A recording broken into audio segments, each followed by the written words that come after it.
بسم اللہ الرحمن الرحیم۔ السلام علیکم ناظرین، آپ دیکھ رہے ہیں پروگرام قرآن کا سفر اور میں ہوں سید عطا اللہ شاہ بخاری۔ سب سے پہلے اللہ تعالیٰ کا بے حد شکر و احسان کہ آج ہمارے اس پروگرام کو قرآن کا سفر کو 1 سال مکمل ہو گیا۔ 13 جنوری 2020 پہ ہم نے جو یہ اپنا سلسلہ شروع کیا اور آج بھی الحمدللہ یہ سلسلہ جاری ہے، اور کوئی ایک بات، کوئی ایک لفظ، کوئی ایک ایسا جملہ کہ جو انسان کی شخصیت کو بدلنے کے لیے، اس کے کردار کو بہتر بنانے کے لیے اگر اس پلیٹ فارم سے، اس قرآن کا سفر سے اگر وہ ادا ہو گیا اور اس نے اپنا کردار ادا کر دیا، تو گویا کہ ہمارے اس پروگرام کا مقصد پورا ہو گیا۔ اور بہترین ہیں وہ لوگ جو خود قرآن پاک کے حوالے سے جو گفتگو کرتے ہیں، قرآن پاک سکھاتے ہیں، جیسے کہ نبی پاک صلی اللہ علیہ وسلم کا بھی فرمان مبارک ہے، خیرکم من تعلم القرآن وعلمہ، کہ تم میں سے بہتر وہ ہے کہ جس نے خود قرآن سیکھا اور دوسروں کو سکھایا۔ تو یہ بڑی خوش نصیبی کی بات ہے کہ اللہ تعالیٰ جو ہے اپنی اعلیٰ ترین کتاب کو جو ہے آگے پہنچانے والے جو اللہ تعالیٰ لوگ منتخب کرتے ہیں، اور وہ ہم تک قرآن پاک کی جو سیرت ہے، اس کی جو تعلیمات ہے وہ پہنچاتے ہیں۔ اور ایسے خوبصورت چہرے بعض اللہ تعالیٰ نے بنائے کہ جن کو دیکھ کر خود اللہ تعالیٰ یاد آ جائے، اور ہماری آج خوش نصیبی ہے، اس عادت ہے کہ ہمارے درمیان، ہمارے اسٹوڈیو میں جو شخصیت جنہیں ہمیں دعوت دی کہ وہ آ کر قرآن پاک کے حوالے سے گفتگو کریں، ہمارے درمیان موجود ہیں سجادہ نشین دربار عالیہ چورا شریف جناب پیر سید سعادت علی شاہ صاحب۔ بے حد شکریہ پیر صاحب آپ کا کہ آپ نے اتنا قیمتی وقت دیا۔ حضور والا یہ فرمائیے گا کہ بعض ہم دیکھ رہے ہیں کہ لوگ کہتے ہیں کہ جو وبا ہے کرونا وائرس، پورے 1 سال میں جو ہم نے دیکھا جس قدر اس نے جو ہے ایسا مشہور زمانہ ابھی تک یہی چیز ہے، تو بتایا جاتا ہے، کچھ لوگ کہتے ہیں کہ جو وبا ہے یہ اللہ تعالیٰ کی طرف سے عذاب ہے، کچھ کہتے ہیں آزمائش ہے، سزا ہے، کچھ نے کہا کہ نہیں یہ تو سازش ہے غیر مسلموں کی، دنیا کی تعداد کو کم کرنے کے لیے یہ ایک بہانہ ہے۔ تو اس کے حوالے سے ہمیں بتائیے گا یہ اصل میں ہے کیا، اور اس سے بچنے کے لیے قرآن پاک کی ایسی کوئی جو ہے وبا سے بچنے کے لیے وظیفہ، کوئی عمل، وہ بھی ہمارے ناظرین کو بتائیں۔ اعوذ باللہ من الشیطان الرجیم، بسم اللہ الرحمن الرحیم، اللہم صلی علی سیدنا مولانا محمد وعلی آل سیدنا مولانا محمد واصحاب سیدنا مولانا محمد بارک وسلم۔ سب سے پہلے تو میں آپ کو بے حد مشکور ہوں کہ آپ نے مجھے اپنے اس چینل پر بلایا اور ہمیں دعوت دی اور ہم اپنی معروضات جو ہیں اپنی قوم تک پہنچا سکیں۔ جی آپ نے کرونا کے حوالے سے، یہ ایک بیماری ہے، کرونا کے حوالے سے آپ نے ہمیں یہ تقریباً 3 سوال کیے ہیں جی کہ یہ وبا ہے، عذاب ہے یا آزمائش ہے۔ جی اس کے حوالے سے جب ہم بحیثیت انسان دیکھیں تو اس کی لپیٹ میں پوری دنیا ہے، بے شک، اور جب بھی اس بحیثیت مسلمان دیکھیں تو اس میں خوبصورت 2 پہلو تو بہت ہی خوبصورت ہے۔ اچھا، ایک پہلو یہ ہے کہ اللہ تعالیٰ جو ہے وہ مسلمانوں پر عذاب نہیں فرماتا، بے شک، آزمائش ضرور ہوتی ہے، صحیح، عذاب نہیں فرماتا۔ صحیح، عذاب آخر میں ہر بندے کے حساب کتاب اور اس کے فیصلے کے بعد ہوگا، اس سے پہلے آزمائش۔ ٹھیک، اور آزمائش میں ایک خوشگوار پہلو یہ ہے کہ بندہ بحیثیت عابد اپنے معبود کی طرف متوجہ ہو جاتا ہے، صحیح، اور ہمیں اس حوالے سے متوجہ ہونا بھی چاہیے۔ قرآن کریم میں اللہ تعالیٰ نے خود ارشاد فرمایا، جی اور میں ہوں جو بیماریاں بھیجتا ہوں اور میں ہوں جو اس کی شفا دیتا ہوں۔ جی لہٰذا ہم شفا کے لیے جو 2 راستے ہیں، ایک دوا کا اور ایک دعا کا۔ واہ کیا بات ہے، دوا کے لیے بھی جو چیز ہم استعمال کرتے ہیں وہ میرے اللہ کی بنائی ہوئی تخلیق ہے، اور اس میں اللہ تعالیٰ نے ایسے اثرات چھوڑے ہیں کہ وہ اس کی قدرت یاد آتی ہے، اور اس کی بحیثیت خالق ہمیں پتہ چلتا ہے کہ ہمارا رب کتنی قدرت رکھتا ہے۔ جی اس لحاظ سے دوا کے لحاظ سے حکیم، ڈاکٹر، ہاسپٹل وغیرہ موجود ہیں، صحیح، وہاں بیماریاں تشخیص بھی کی جاتی ہیں، اور تشخیص کے نتیجے میں اس کا علاج بھی کیا جاتا ہے، جس طرح کرونا کا کیا جا رہا ہے اور مزید اس پر تحقیق ہو بھی رہی ہے. ایک بات. دوسری بات، آپ دیکھیں کہ پوری دنیا میں بڑے بڑے یعنی وسائل والے ملک جو ہے وہ اس وبا کے سامنے عاجز اور بے بس نظر آتے تھے. اور آج بھی جو ہمارے یہ میڈیا اس پر جو آوازیں وائرل ہو رہی ہیں اس پر ہے کہ جہاں دنیا میں کروڑوں تھے ہم لاکھوں میں پہنچے ہیں. ہمارا حفظان صحت کے حوالے سے بہترین رویہ ہم نے اختیار کیا ہے. یہ بالکل درست بات ہے. اس کے ساتھ ساتھ آپ کو یاد ہوگا کہ ہم نے بحیثیت قوم اللہ تعالیٰ کی بارگاہ میں رجوع کے لیے بڑا اہتمام کیا تھا. اور اللہ تعالیٰ بڑا کریم ہے، بے شک بڑا رحیم ہے. وہ اپنی مخلوق پر مہربانی فرماتا ہے، اس کی درگزر فرماتا ہے، اس کی کمزوریوں اور کوتاہیوں کو نظر انداز فرماتا ہے اور اپنی رحمتوں کا نزول فرماتا ہے. اور میرے خیال میں اسی نتیجے سے یہ جو ہے وہ جس نے قرآن پاک میں فرمایا لا یکلف اللہ نفسا الا وسعہا، کہ استطاعت سے بڑھ کر اللہ تعالیٰ بوجھ نہیں ڈالتے. ایسی ہے کہ وہ پہلے استطاعت دیتا ہے جی پھر بوجھ ڈالتا ہے. اور اگر بوجھ زیادہ آ رہا ہو نا جی اس کا مطلب ہے کہ آپ کو پتہ ہو نا وہ اللہ تعالیٰ نے استطاعت بڑھا دی ہے. اللہ تعالیٰ کا کرم ہو چکا ہے. یہ اس کو اور دوسرا یہ بھی بتایا جاتا ہے کہ پیر صاحب کہ ابھی تک کہ مسلمانوں کی جو تعداد ہے کم ہے کرونا کے حوالے سے جو بیمار ہوئے ہیں، تو ریشوں کے ظاہر مسلمان 5 وقت وضو کرتا ہے، تو یہ بھی اللہ تعالیٰ کی شریک نشانی ہے. جی اس میں بنیادی طور پر اب دیکھیں نا جی رسول اللہ صلی اللہ علیہ وسلم کے پوری سیرت مبارک کا آپ مطالعہ کریں. جی اس وقت جدید جو میڈیکل سائنس ہے وہ اس طرف متوجہ کر رہی ہے کہ آپ ہاتھ دھوئیں. رسول اللہ صلی اللہ علیہ وسلم اس وقت بھی یعنی آپ نے تاکیداً ارشاد فرمایا تھا کہ آپ یعنی جس کھانا کھائیں تو ہاتھ دھوئیں، 5 وقت وضو اس میں ہاتھ دھونے اور اس کے ساتھ مسواک یا دیگر، بلکہ رسول اللہ صلی اللہ علیہ وسلم نے ارشاد فرمایا الطہور نصف الایمان. بے شک صفائی آدھا ایمان ہے. تو اس صورتحال سے ایک پہلو تو یہ ہے. دوسرا جو سازش ہے، اب شاید اس لحاظ سے ہمارے پاس معلومات کم ہو، جو بین الاقوامی طور پر قوموں میں جو دوڑ لگی ہوئی ہے ہتھیاروں کی، اچھا اس میں بھی ایک دوسرے سے بڑھ کر پھر ہتھیار جو ہیں وہ کسی قوم کو زہر کرنے کے لیے بنائے جاتے ہیں. اس میں کیمیاوی ہتھیاروں میں یہ گیسز بھی آتی ہیں، وائرس بھی آتی ہے وغیرہ وغیرہ.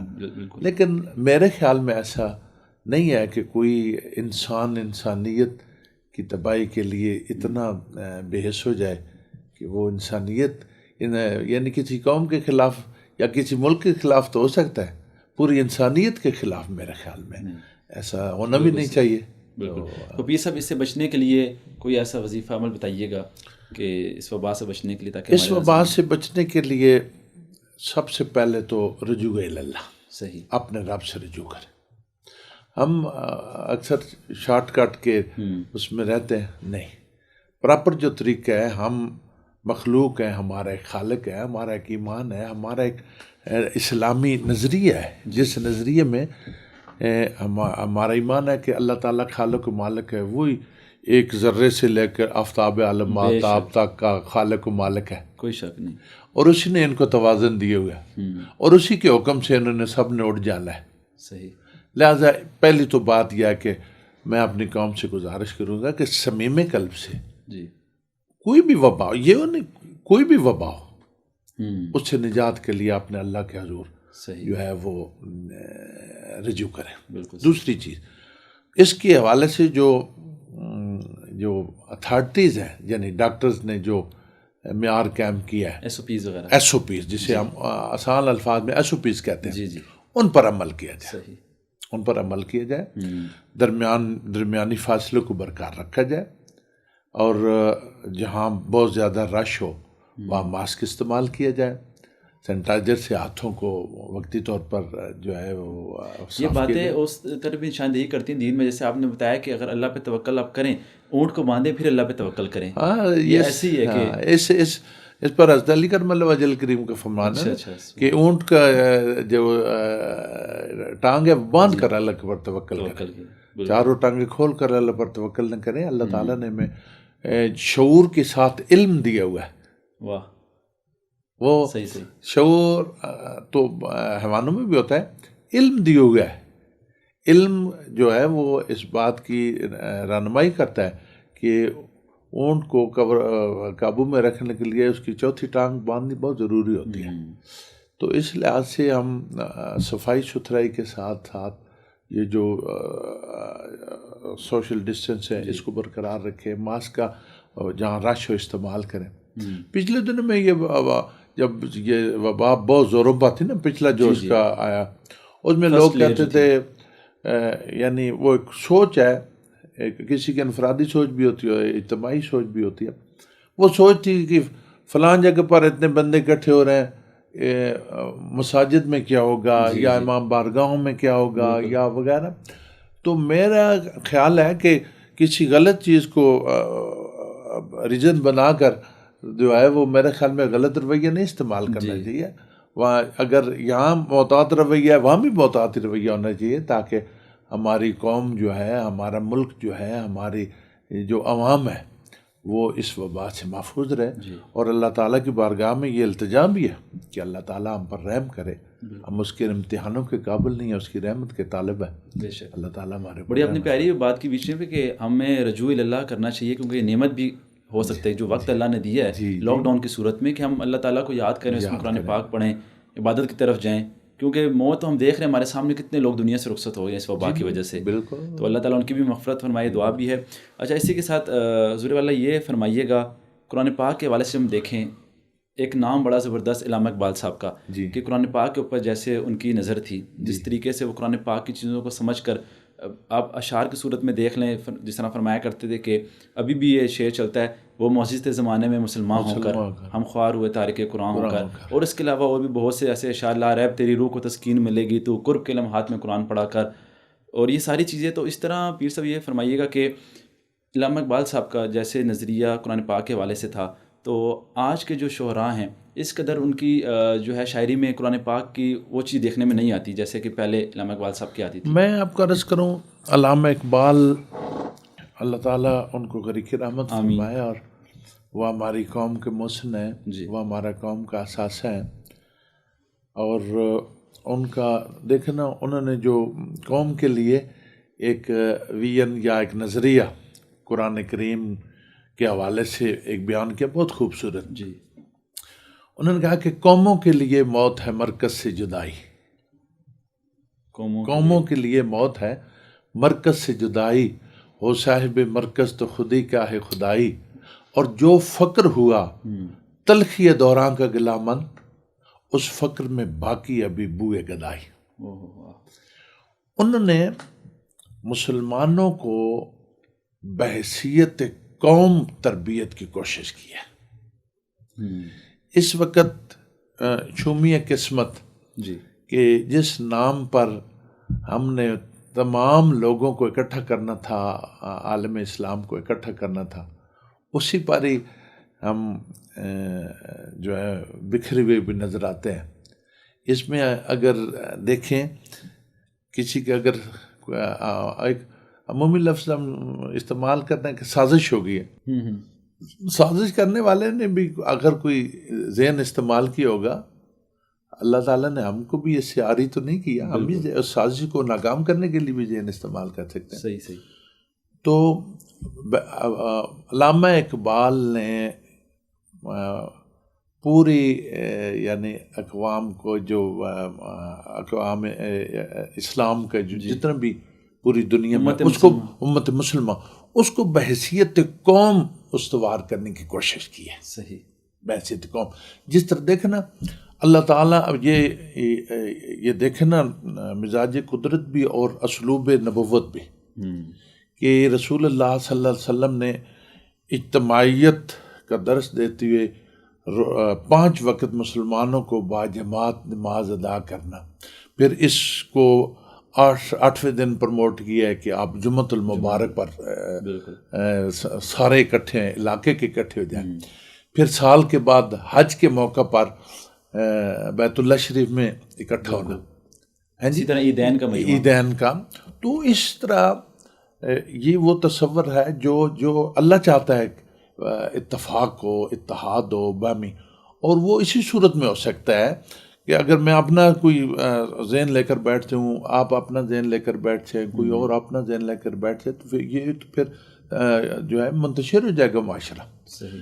جب تک ایک اپنا قومی نظریہ لے کر نہیں بیٹھیں گے، آپ اپنا نظریے کے ساتھ متفق ہو کر نہیں بیٹھیں گے، اس وقت تک قوم اکٹھی نہیں ہو سکتی. اور وہ ہے ہمارے پاس قرآن کریم، وہ چیز ہے ہمارے پاس دین اسلام. صحیح.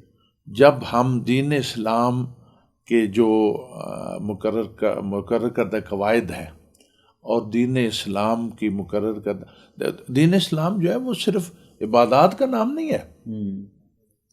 دین اسلام میں عبادت اپنی جگہ پر ہے، اس معاشرتی تقاضے اس نے اپنی جگہ بیان کی ہے، معاملات اپنی جگہ پر، تجارت کے اصول اپنی جگہ پر، وراثت کے قوانین اپنی جگہ پر، باہمی اتفاق و اتحاد کے ساتھ ساتھ اگر کوئی معاشرے میں نامواری ہوتی ہے تو پھر ایثار و قربانی کا ایک چیپٹر ہے.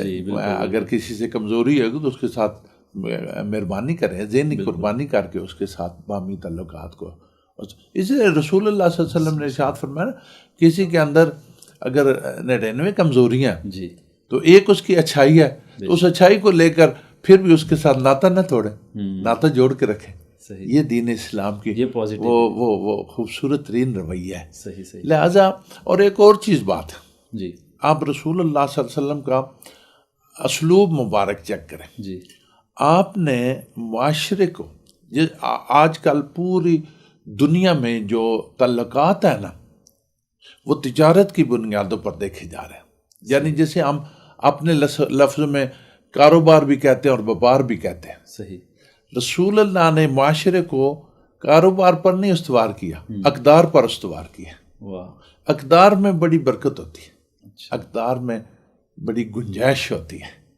لہذا ہم رسول اللہ صلی اللہ علیہ وآلہ وسلم کی سیرت پاک کو اگر ہم بغور دیکھیں، مشاہدہ کریں، مطالعہ کریں تو اس کی طرف راغب ہوں تو یکسر بہت خوشگوار ماحول ہمارے معاشرے میں جنم لے سکتا ہے. یہ تلخیاں ختم ہو سکتی ہیں، یہ دوریاں ختم ہو سکتی ہیں، یہ نفرتیں ختم ہو سکتی ہیں. اور رسول اللہ نے یہ نفرتیں ختم کی ہیں، یہ دوریاں ختم کی ہیں.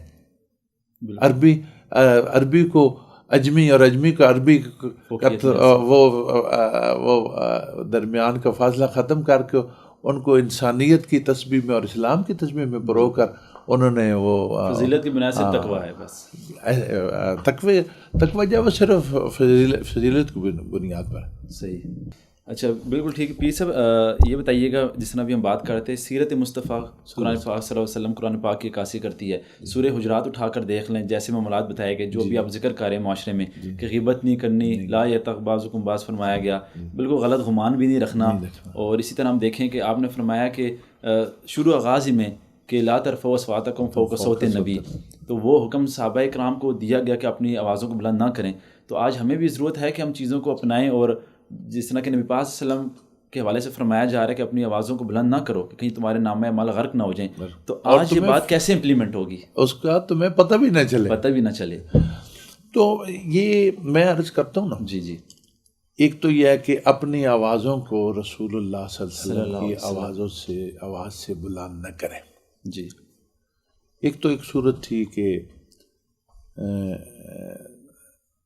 وہاں کے ناخواندہ لوگ، بدو اور جو بغیر تربیت کے معاشرہ تھا، ان کے بولنے کا انداز جو تھا وہ ان آداب میں نہیں آتا تھا.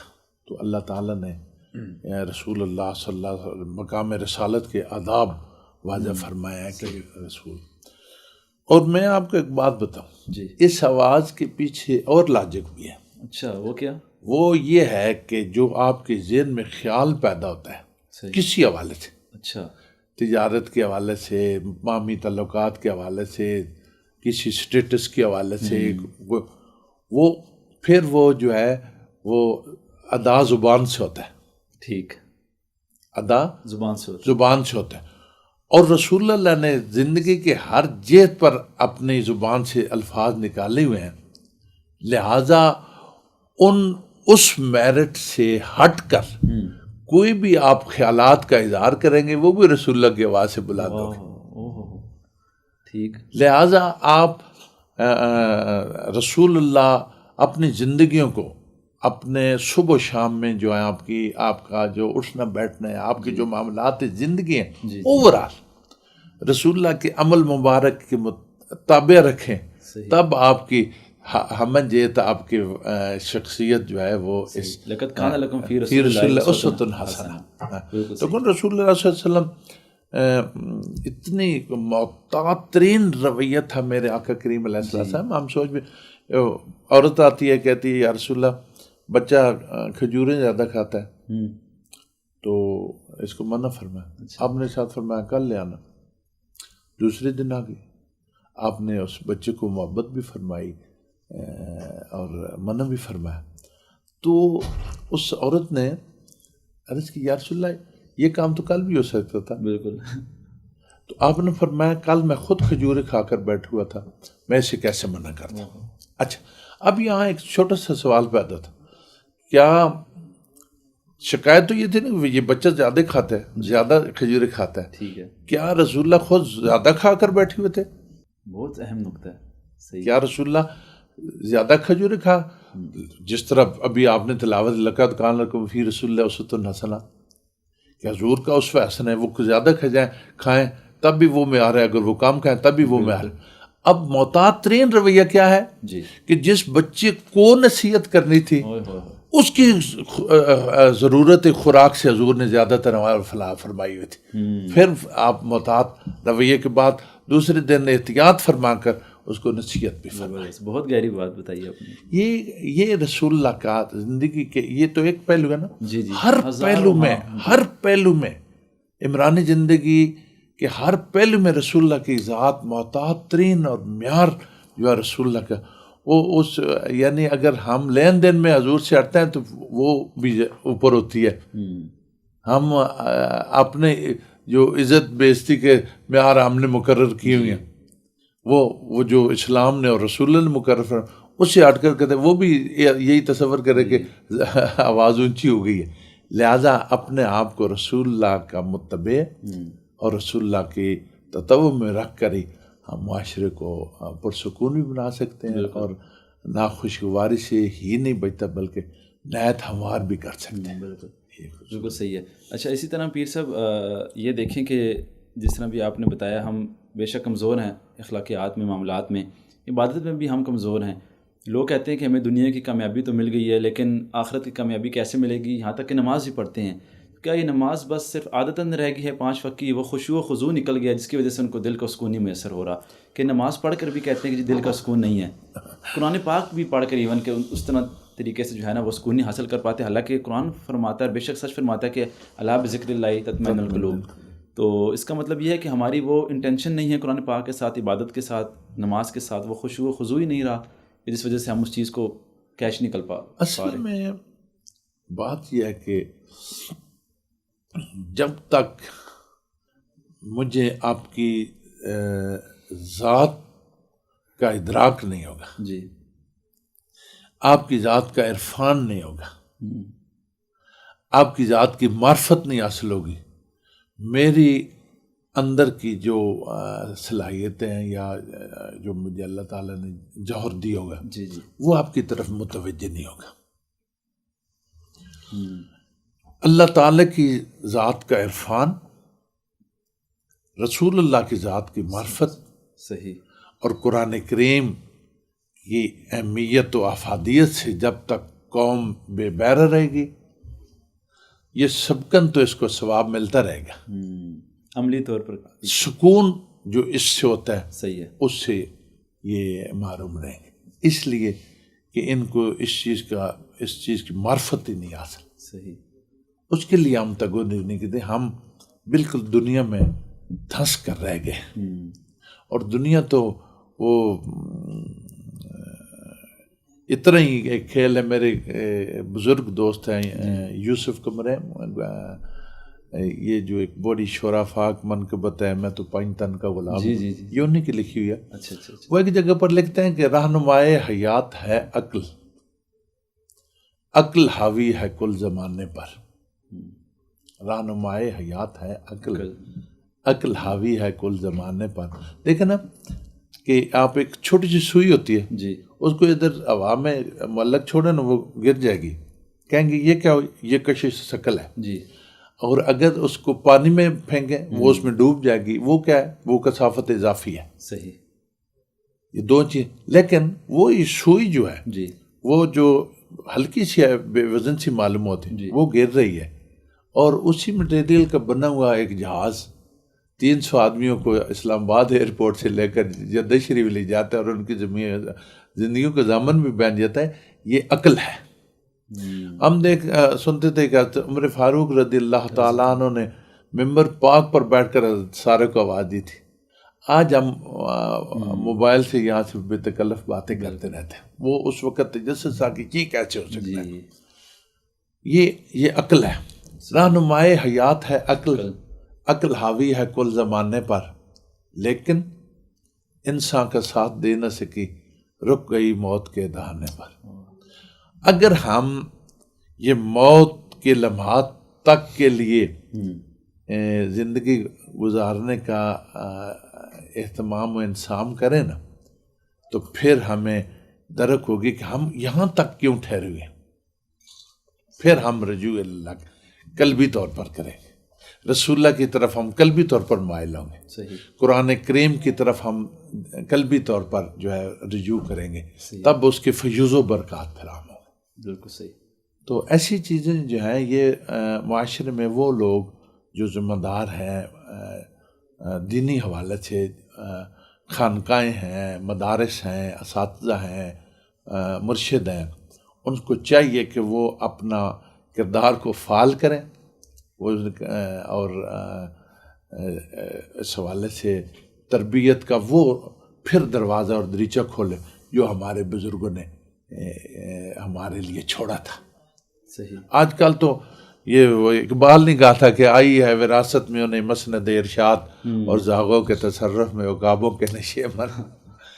اقبال ہی کہتے ہیں، اقبال کا آپ نے ذکر کیا کہ یہ حکمت ملکوتی یہ علم لاہوتی، یہ حکمت ملکوتی یہ علم لاہوتی، حرم کے درد کا درمان نہیں تو کچھ بھی نہیں، یہ ذکر نیم شبی یہ مراقبے یہ سرور، تیری خودی کے نگہباں نہیں تو کچھ بھی نہیں. کیا بات ہے. تو یہ جب تک اپنے ہمارا جو دین اسلام ہے اس کو فعال نہیں کریں گے اور اس کی طرف توجہ اور اس کی قدر نہیں کریں گے، ہمارا معاشرہ نہ تیتر ہوگا نہ بٹیر ہوگا.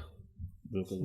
بہت شکریہ آپ کا. جی ناظرین، پیر طریقہ جناب سید سعد علی شاہ صاحب سجادہ نشین دربار آریہ چورہ شریف ہمارے ساتھ مخاطب تھے، اور آپ نے سنی کتنی پیاری باتیں انہوں نے قرآن پاک کے حوالے سے بتائیں. دنیا میں سکون حاصل کرنے کے یہی وہ سارے طریقے ہیں، یہی وہ سارے جو ہے اللہ تعالیٰ کے بنائے کردہ جو اللہ تعالیٰ نے اصول بتائے، ان پہ اگر ہم عمل کریں گے تو یقیناً ہم دل کا سکون پا سکتے ہیں اور اپنی دنیا اور اپنی آخرت کو روشن کر سکتے ہیں. اسی کے ساتھ مجھے اجازت دیجیے گا. السلام علیکم ورحمۃ اللہ وبرکاتہ.